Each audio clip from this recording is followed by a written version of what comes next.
responsiveness is what I think separates us from other formwork systems, in that, there is somebody there that you can reach, usually same day, if not with the same phone call. So, Hey everybody, this is Brady with Titan Formwork. Thank you for joining us for our next episode of Titan's live training sessions. Today we're joined here with Aaron Harty and our co-host Nick Dexter. Aaron, welcome to the show. This is our second episode. We're kind of excited to be doing these, and everyone seems to enjoy them. So welcome. thank you. Happy to be here. Awesome. Today we're going to be talking about one of our most recent projects, which is the East Civic Tower in Raleigh, North Carolina. The Raleigh, North Carolina kind of location, this job site, this is going to be a 17-story building that will serve as the new town hall for the city of Raleigh. And from all the articles that I've been reading, and even from the city's own website, they're saying that this is going to consolidate 7 other kind of civic building offices into a single location. And the reason why they kind of set this out was because they wanted to better serve the people of Raleigh. So I wanted to bring on Aaron because he had some interesting facts and perspectives about this build, and we faced some very interesting challenges in how our formwork was used. Aaron, thank you again for coming to the show. Why don't you tell us a little bit about what you did and kind of how you've been involved here with Titan? Sure. So again, my name's Aaron Harty. I've been working at Titan for 7 years now. I've been engineering for 8 now, and this project is a Donnelly project, and I'm exclusively working with the salesman, Peter Schmitz, who handles that client. So yeah, Aaron, I mean, Donnelly, a customer that we work a lot with. What kind of states do they work in? How many kind of projects have we done with them before? Oh, the Carolinas, Ohio. I think they might be in a few other states, but we've done dozens of projects with them over the years. They're a consistent quality builder of concrete, obviously, and they do great work, and they're very responsive, and we try to be as responsive as we possibly can with them as well. And we've, over the years, grown kind of like a relationship with different people there. I've seen people get promoted. I've seen all these things as time has gone on. So they're a great group of people to work with, and happy to do it. So tell us about this and your involvement with this project. Well, then, once a job is assigned, I kind of schedule it, and I will pick someone to work with me on the project to do the detailing. And once that's laid out, it's just off to the races, and they start detailing. And once they detail it out, I kind of review the project with them and make sure that they're capturing everything on the plan, such as beams, columns, the clear story height, and then we come up with the best way to frame that out with our system. How do you know which system is the best system for any given project? Well, that comes down to the client. So I have like a personal preference that I think, maybe in this scenario it'd be a little better. And sometimes I try to speak up and say something about that. But a lot of the time it does come down to preference. So whoever's putting it up in the field, they have a strong say as to what actually happens.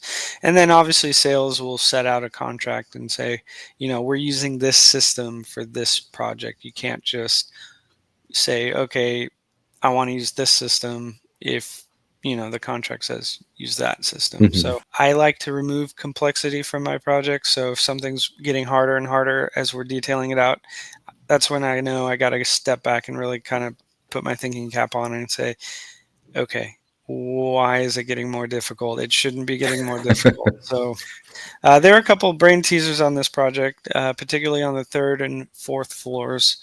But I think we handled it well, and especially when the building changes.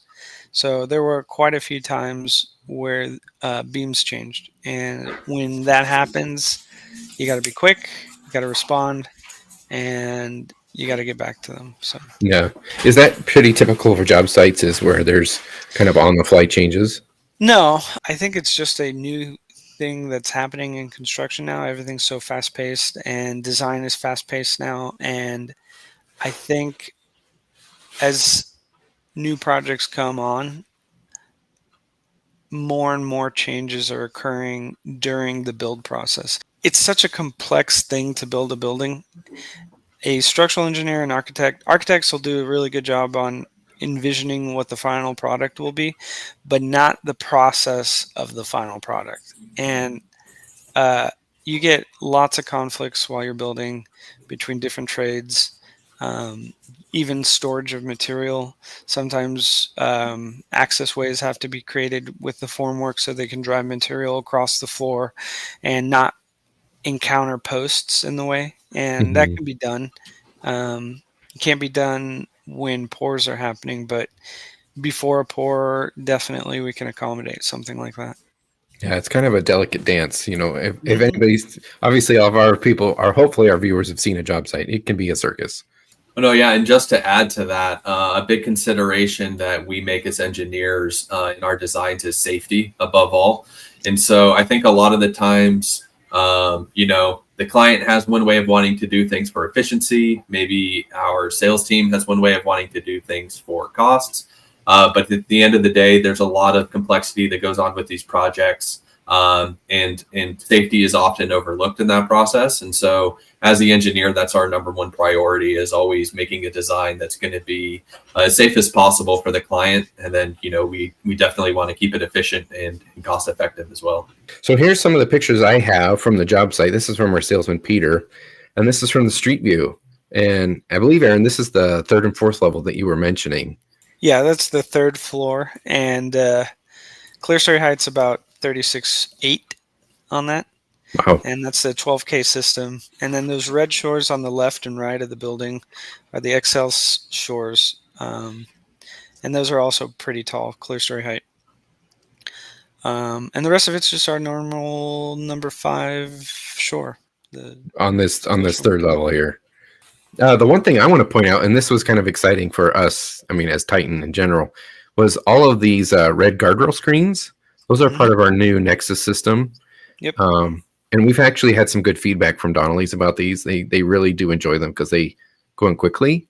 Yeah, once somebody uses them, they don't want to go back to the wood guardrail. And so that was something that was kind of interesting, because we detailed out the project with the old style guardrail. And so halfway through our detailing of the whole building, they came back and said, hey, or maybe it was Peter, and mentioned, we have this screen, you want to use the screen, and we swapped it out to the screen. I like this picture a lot just because it gives us an overview of here's all of our systems at play at once. And it's so easy to just do. You mentioned flexibility. That's, I think, a key component of what makes Titan great, is that, hey, we might not have followed your plan 100%. Is this okay? And, give me a call. I'll figure it out if it is if it is fine, or if we need to tweak it a little bit. But generally, we can work within any kind of field change that they need. So this is our next picture. So tell me about this, rat's nest that we're looking at here. We designed it out to put a sheet of ply underneath the box stringers so that the loading would go more directly onto the joists or beams on the floor below. Okay. And this was due to reshore considerations. So they had a problem. They were afraid of punch-out shear in the concrete. Because of how big these bays were between the joists and the beams, you couldn't really move the tower to get it into the spot it needed to be. So simple solution, raise the tower up, put it on something where you can force the load to go into a specific spot on the concrete. And that satisfied the reshore engineer. So we were able to do that with them. And there's a couple other places. I think they had to do that with also the HV and maybe a couple XLs. But that goes back to the adaptability and the responsiveness is what I think separates us from other formwork systems, in that, there is somebody there that you can reach usually same day, if not with the same phone call. So So that's definitely some of the complexities of just being in this industry with so much going on between different trades all at the same time. A lot of these jobs aren't fully designed out, every detail when the jobs start. A lot of the changes that are made to the structure are made while it's actively being built. And so not only does that affect the people out there in the field building it, but it affects everyone down to the formwork suppliers and the rebar suppliers and the people putting out those drawings. So we get a change like this last second, and it's something that is going to drastically affect the equipment we send out there and the way that we support some of these loads. And so it's something that we need to jump on quick and get a change out for our client. And, that's just a service that we provide. And, otherwise you might delay a project for days or weeks at a time because of some of these changes, and being responsive and quick like that, saves everyone a lot of time and money. Yeah. Well, let's jump on to the next picture. This is from the city's website. This is kind of a little bit after the fact. Yeah. And this is that same area in the previous picture. Like I'll zoom in here. You can kind of see where we were before, the crane and the 12K happening. I mean, this looks like a little bit later because some of our Excel shores are missing. Yep. But this is kind of the result. This is kind of the stuff that we end up dealing with. Is you can see the pan voids and the beams. So yeah, I'm interested in this photo because it's got to be a lot further down the line because there's no reshore. So this must be, they're probably on the 8th or 10th floor at this photo. Right. And there's no reshore here, but they still have stuff in place for the 4th floor, which is what you see in there, all those 12K towers. Interesting. All right, next photo. This is the same kind of thing. I think this is the opposite side of the building. Well, one thing is that it's a very clean site. I've been to sites where it's not this clean, so that's always something to remark on.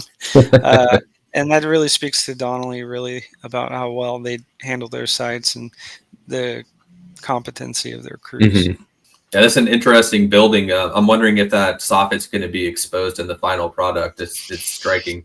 Also, just the large cantilever off the side there. I'm wondering how much of that design is exposed. It's a cool building. Well, it really, this picture really highlights the amount of equipment that's really there. It takes a lot to build these really tall slabs, and I'm assuming it's probably pretty heavy given some of those beams in previous views. So there's a lot of equipment in there. It's a lot of building. Hats off to these crews putting that stuff together. Well, that's all I've got for pictures. Is there anything else, Aaron, that you really want to highlight or kind of interesting things that you wanted to share? Yeah, it's difficult when, so many different trades are coming together to work on a really complex project all at the same time. You've got a lot of different voices, a lot of butting heads. There's times in a project where there's a lot of complexity all at once coming from everybody. And so as engineers, it's our job to really respond to that, to stay engaged and to still try to stay focused on providing a safe and efficient solution. And that's really all we can do at the end of the day, right? As long as I think everyone's kind of doing that and playing their part, the job gets built. And, down the road, you kind of forget about some of those little things, I'll just say, that we work on a lot of projects. Some of them are more typical than others. This seemed like a really complex project that required a lot of complex solutions.